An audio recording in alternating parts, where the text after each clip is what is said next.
Recently, Japan's prime minister said, if something happens to Taiwan, Japan will take action. Beijing immediately hit back with retaliation, a travel ban, diplomatic protests, and military drills all at once. But here's the question, do ordinary Chinese people actually care? Flights from Shanghai to Japan are packed, the Japanese anime Demon Slayer is smashing 100 million at the Chinese box office, and on top of that, Chinese influencers are dancing and filming videos on the streets of Shibuya in Tokyo, and then possibly getting deported? While politicians are arguing fiercely at the top, people at the bottom have already stopped playing along.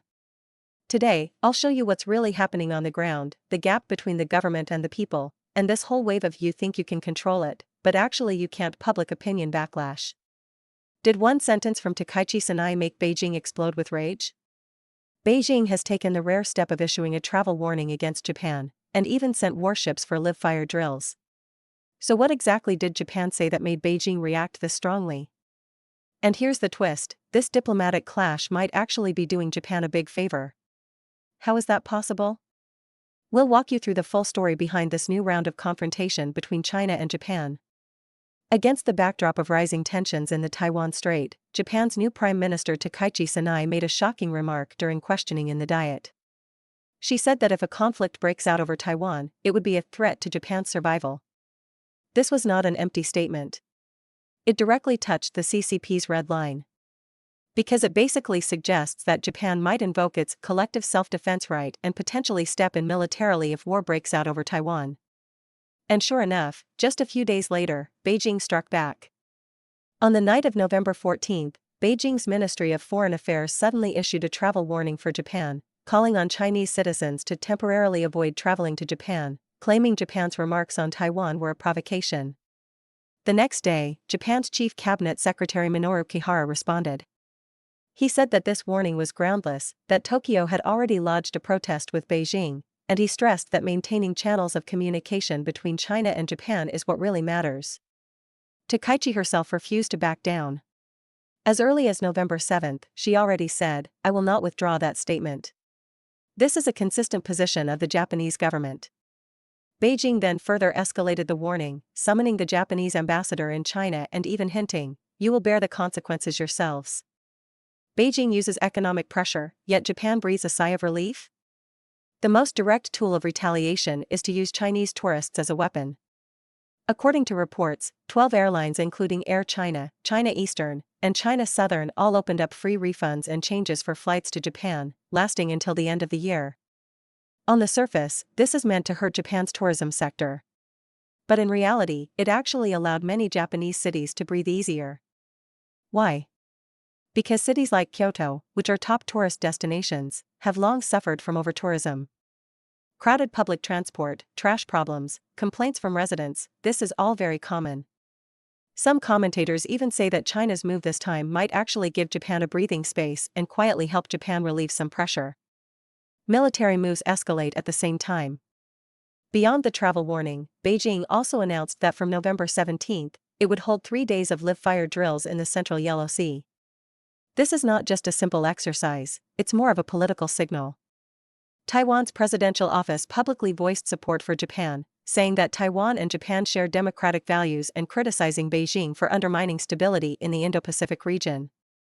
It called on Beijing to stop unilateral provocations. Amid this China-Japan standoff, Hu Xijin, the former editor-in-chief of the Global Times, also jumped in to stir things up. He wrote that the foreign ministry's warning to Chinese nationals to avoid traveling to Japan shows that this round of crisis between China and Japan is definitely not just a war of words and that the impact on bilateral ties will be comprehensive. Hu also said that this move would hurt Japan's tourism sector, but would have almost no impact on China. With fewer Chinese going to Japan, tourism in China's own warm winter destinations might become more active instead. This tug-of-war between China and Japan over Taiwan has already expanded from a war of words into economic and military arenas. So, will Beijing roll out more retaliatory measures next? What countermeasures will Japan take in response? The room left for both sides is shrinking. One sentence from Takaichi Sanai triggered a full-scale diplomatic reaction from Beijing: travel warnings, live-fire drills, economic pressure. But here's the key question: do these official warnings actually work? Next, let's take a look at what's happening at Shanghai's airport and see how regular people are responding to these warnings. At Shanghai's airport, flights to Japan are still packed with people. Some even say, politics has nothing to do with me. Is this ignorance? Helplessness? Or clarity? In this China-Japan diplomatic clash, the true reactions from ordinary people are more fascinating than you might think. On the night of November 14, Beijing's foreign ministry clearly warned Chinese citizens, do not travel to Japan in the near future. China's three major state-owned airlines, Air China, China Southern, and China Eastern, quickly followed, opening free refund and rebooking options. At the same time, pink nationalist users on Weibo and Xiaohongshu started shouting, "Everyone, don't travel to Japan," kicking off what looked like a loud, tough mass mobilization. But what was the reality? Shanghai Pudong Airport was still packed. The next morning, a reporter from Asahi Shimbun went to Shanghai Pudong Airport, and the images were shocking. In front of the counters for flights to Osaka, the lines were jam-packed. A whole row of Chinese travelers dragging suitcases, parents with children, couples holding hands, almost nobody was refunding their tickets. The atmosphere was cheerful and relaxed. It did not look anything like people heading to some high-risk destination. The reporter interviewed several travelers. Some said, "We know about the foreign ministry's reminder, but we don't care about politics." Others said, "I've been to Europe and never experienced discrimination, and Japan feels even safer to me." Another said, "We already bought the tickets and took time off, why would we change our plans?" Some even smiled awkwardly and said, "We know it feels a bit off to go to Japan at a time like this, but we're still going." Public opinion versus politics, two parallel lines. This scene of Beijing's warning not working quickly blew up online. On X, Twitter, sarcastic comments poured in. Stirring up anti-Japan sentiment again? But the place Chinese people love to visit the most is Japan. In 2024, there were 740,000 Chinese people living and working in Japan. Who's going to believe that spin? Since the foreign ministry says Japan is dangerous, maybe they should tell everyone to go to Cambodia and northern Myanmar instead? Others were even more blunt, "Great, if the pink nationalist crowd doesn't come to Japan, it'll be much quieter." This incident clearly shows one thing. While the government is still trying to manipulate nationalism, the people have already voted with their feet. Especially young people and families traveling with kids, they care more about the itinerary, experience, prices, and safety than about high-level clashes or talk about some life-or-death national crisis. In reality, Japan is still one of the most popular travel destinations for Chinese tourists, second only to Vietnam. In just the first 9 months of 2025, Chinese tourists accounted for nearly 1/4 of all foreign visitors to Japan, reaching 7.48 million trips. Even with the foreign ministry's loud warnings, ordinary citizens are still traveling as usual. Political slogans, no matter how loud, can't beat people's real choices. What's interesting is this. While a government shouts about national dignity, the people are expressing themselves with their suitcases. This quiet, non-cooperative civil behavior might tell us more than any official diplomatic statement. How do you see this disobedience at the grassroots level? Is it a sign that people are waking up? Or just indifference? If you were a Chinese tourist in this situation, would you still travel to Japan? Even though Beijing's warnings are loud, people are still flocking to Japan. And here's the most ironic part, at the very same time, the Japanese movie Demon Slayer, Infinity Castle Arc is being released in Chinese theaters. Young Chinese fans are going crazy, taking photos, cosplaying, and packing out midnight showings. Political suppression couldn't stop the cultural wave. What contradiction and change are hiding behind this?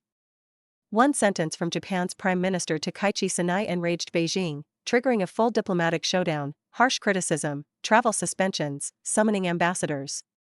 But just a few hours later, another kind of fever was happening in Chinese movie theaters. On the night of November 14, Demon Slayer, Infinity Castle officially opened in China. Its opening day box office hit 117 million yuan, breaking the record for the highest opening day box office for a Japanese import film in Chinese history.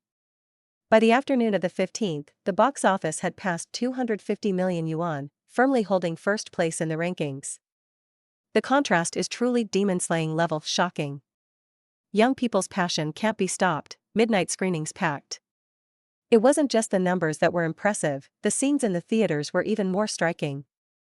In cities like Beijing, Shanghai, Guangzhou, and Shenzhen, midnight screenings at 12 a.m. were completely sold out. Long lines formed outside theaters. Fans showed up half an hour early for photos and special merch. Some came fully dressed as characters. The whole thing felt like an anime festival. In Shenzhen, some theaters organized special viewing groups, and there were even people coming up from Hong Kong specifically for the premiere. Even the front row was packed. China News Weekly wrote, "It has been a long time since movie theaters were this lively at midnight." Even more surprising, the version of Demon Slayer shown in China this time was not censored for bloody violence or revealing clothing. The main character Tanjiro's earrings, decorated with the sunwheel pattern, were kept as is. This pattern has sparked controversy in the past in Korea and China for resembling the rising sun flag, and was previously edited out. This time, it stayed. That makes you wonder, while the government is staging full-on confrontation in politics, it is quietly letting this through in culture. Who is actually drawing the line here? Beijing scolds with one hand, sells tickets with the other. This sharp contrast between culture and politics is happening at a very sensitive moment. Japan's Prime Minister Takaichi Sanai has just said that a Taiwan emergency could trigger Japan's collective self-defense. Beijing has strongly protested, loudly condemned, and even summoned the Japanese ambassador. China's consul general in Osaka even stirred controversy with a remark that sounded like a beheading threat. Yet at the same time, Demon Slayer is crushing it at the Chinese box office. So Beijing is effectively playing red face in politics while playing white face in entertainment and making money. Is this a contradiction? Or a carefully calculated cultural economic balancing act? Young Chinese seem to be expressing their stance with their movie tickets. We want to watch anime. We don't want to fight a war. From this incident, we can see that for many young people, political confrontation is not their priority. They care about the stories, the characters, the emotional connection, and the freedom to choose what they watch. Some people say the CCP's toughness abroad is more and more limited to words, while at home, especially among the younger generation, people are showing their own value rankings through their actions. When political cold winds are blowing, Japanese anime is still selling wildly in China. Is this a crack in China-Japan conflict? Or a sign that values inside Chinese society are shifting? Is this a victory of cultural power? Or just selective permission by censors? Feel free to share your thoughts in the comments. Chinese influencer group F3 Basket dances in Shibuya and is allegedly deported? On one side, Demon Slayer is exploding in Chinese theaters. On the other, Chinese influencers are causing controversy in Japan. The Chinese influencer group F3 Basket went to Shibuya in Tokyo to dance in the streets, and ended up being slammed online in Japan and even rumored to have been deported. Some say they were doing cultural export. Others say it was embarrassing behavior. Whose fault is it really? How over the line was F3's behavior? Let's take a closer look at this China-Japan street incident. Dancing in Shibuya streets, so viral it backfired? F3 Basket, from Chengdu, is a group of Douyin, TikTok China, influencers who combine dancing with basketball moves. They have over 3.8 million followers and created their own style called Chengdu Basketball Dance, which is very eye-catching visually. Recently, they went to Tokyo, Japan, and chose one of the busiest spots, the Shibuya Scramble Crossing. They started dancing right in the middle of the pedestrian area, dancing while filming, and attracted a crowd. The video went viral online, but as it spread, the situation changed. Chinese and Japanese netizens both erupted. Many Japanese netizens who saw the video criticized them directly. This is way too selfish. It affects people crossing the street and car traffic. This kind of behavior is basically illegal in Japan. You can't occupy the road like that without permission. Some social media users pointed out that in a high-traffic area like Shibuya, dancing and filming on the street requires prior notification and permits from the police. Japanese media described F3 Basket's behavior as disrupting public order. What's notable is that Chinese netizens were just as harsh. Some were furious. Stop embarrassing Chinese people.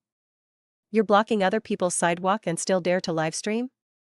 Others said, stop giving Chinese people a bad reputation, okay? Just because you have a lot of fans doesn't mean you have manners. Many people feel that this kind of do anything for traffic and views behavior is going to cause serious trouble sooner or later. Some netizens even dug up older videos showing that F3 basket had been questioned by police in Chengdu before as well. Sudden return to China, possibly deported? Things got more dramatic when some bloggers reported that F3 basket returned to China shortly after arriving in Japan. It's rumored that they entered on tourist visas but did actual commercial live streaming and filming activity, which would violate visa rules. They may have been asked to leave or even deported by Japanese authorities. Some netizens questioned this. The group size was large, and the costs of the trip shouldn't be small. Going back after just a few days doesn't make sense financially, which suggests something went wrong. Some say this was a case of cultural exchange being misunderstood. But others argue that this kind of unruly behavior abroad damages the image of Chinese people as a whole. Is this about the boundaries of free creative expression for young people, or is it a typical case of ignoring rules? At home, you can dance and stream as much as you want, no one cares. But when you go to someone else's country, shouldn't you respect their rules? Is F3 Basket's Shibuya incident an example of cultural export, or just plain public nuisance? When people go abroad to film, live stream, and chase clicks, should there be some limits? When cultural export turns into rude behavior, what does that say about us?